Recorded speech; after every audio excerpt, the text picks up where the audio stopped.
ব্যবস্থা করে দিব, ইজ্জত লাগলে আমাকে বল, ইজ্জত আমি এনে ব্যবস্থা করে দিব। আমি আমার কাছে ওইগুলা চা যেগুলা মানুষে দিতে পারবে না, তারপরে আমি তোকে দিব। এবার সত্যি করে বলেন, আল্লাহ কি দেয় না নাকি আমরা নিতে জানি না? আমি সবার মুখ থেকে শুনতে চাই, আল্লাহ কি আসলেই দেয় না নাকি নিতে জানি না? আচ্ছা, যে আল্লাহকে আপনারা মানেন, এটা ওই আল্লাহ না যেটা ফেরাউনকে দিছিল? যারা দাঁড়ায় আছেন তারা একটু বলেন না, এই আল্লাহ ওইটা না যেটা নমরুদকে দিছিল?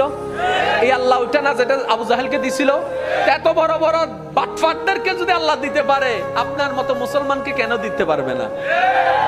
উনি দিতে জানে, উনি দিতে পারে, আমরা নিতেও জানি না, চাইতেও জানি না। অনেক আল্লাহর বান্দা আছে বলে, আমি নামাজ পড়ি, তারপর আল্লাহকে চাইছি, আল্লাহর কাছে চাইছি, আল্লাহ আমাকে দেয় নাই। রোজা রাখছি, চাইছি আল্লাহর কাছে, আল্লাহ আমাকে দেয় নাই। আমি এত টাকা মান্নত করছি, চাইছি, আল্লাহ আমাকে দেয় নাই। আহাদে আল্লাহ কি তো আল্লাহ কন্টাক্ট হই না? তুমি কে? বলে যে বান্দা। দেনেওয়ালা কে? বলে যে আল্লাহ। তো আল্লাহ হচ্ছে মালিক, তুমি হচ্ছে গোলাম, তো তুমি চাইতে না থাকবা। তোমার কাজ হচ্ছে চাইতে যাওয়া, চাইতে যাওয়া। ওনার যেই দিন ইচ্ছে করবে সেই দিন দিবে। সময়, বার, তারিখ আপনার বেঁধে দেওয়ার কোনো অধিকার নাই। বাস শেষ তো। মাওলা চাইতে আছে, চাইতে আছে। একদিন, এক সপ্তাহ, এক মাস, 2 মাস, 1 বছর, 2 বছর, 3 বছর, 4 বছর, 5 বছর, চাইতেই আছে, চাইতেই আছে। আল্লাহ দেয় না। 10 বছর পরে আল্লাহ পাক বলে, দেখছস জিবরাইল, দেখছস আমি এতদিন দিই নাই, তারপরও আমার বান্দা আমার থেকে নিরাশ হয় নাই। আমি তো এটা চাইছিলাম। সুবহানাল্লাহ।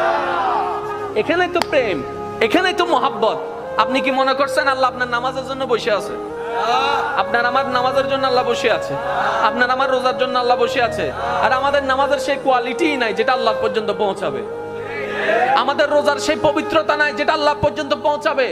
আল্লাহকে খুশি করতে পারবে এমন কোনো কিছু আমল আমাদের কাছে, আর আপনাদের কাছে বাদ দেন, আমার কাছেই নাই, যেটা আল্লাহকে আমরা দেখাইতে পারবো মওলা এটা এনেছি তোমার জন্য। যে কথা আমি বলতে চাচ্ছিলাম, একটু খেয়াল করেন। বিদেশ থেকে যখন কেউ আসে তখন ওই আনে তো অনেক কিছু, একদম না পারলে বুঝ দেওয়ার জন্য কি আনে? চকলেট। এটা হচ্ছে বিদেশ। হাসর হচ্ছে আমাদের আসল দেশ।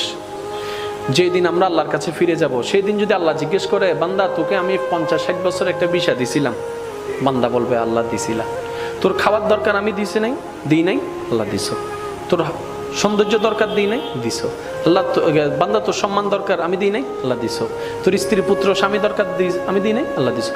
তোর যা দরকার সব আমি দিছি তো? আল্লাহ দিছো। এবার আল্লাহ যদি জিজ্ঞেস করে, ওই দুনিয়ার থেকে আসার সময় আমি আল্লাহর জন্য কি আনছো? একটা জিনিস তো আমার জন্য আনছস নিশ্চয়, একটা জিনিস আমাকে দে। সেদিন আল্লাহকে কোন জিনিসটা দিবেন? নিজেকে প্রশ্ন করেন, উত্তর দেওয়ার দরকার নাই, নিজেকে প্রশ্ন করে দেখেন। দেখেন আপনার ব্রেনে বলছে কিচ্ছু নাই। সবাইকে প্রশ্ন করেন, কিচ্ছু? জোরে বলেন না কিচ্ছু?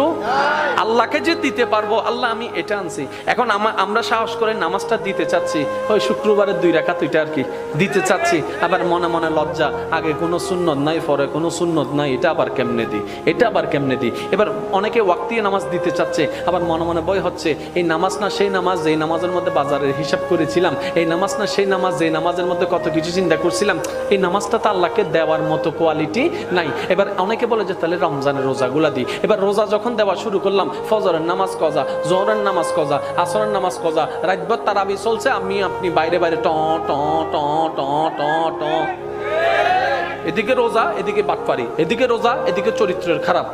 এটাও দেওয়া সম্ভব? এবার হজের বেলায় যখন আসলো, ওকে হজটা দিব কেমনে? হজ করে এসা একটা প্রোগ্রামে আমাকে দাওয়াত দিছিল, আলহাজ না লেখার কারণে আমি সেই মাহফিলে যাই নাই। বলছিলাম 4 লাখ টাকা দিয়ে আলহাজ কিনে আনছি, আমাকে আলহাজ লেখো নাই, ওই মাহফিলে আমি যাব না। এবার বলে যে হজও দেওয়ার কোনো সুযোগ নাই। এবার আসলো জাকাতের বেলা। এবার জাকাতের বেলা যখন আসলো, বলে যে ছবি সারা জীবনে জাকাত দিই নাই।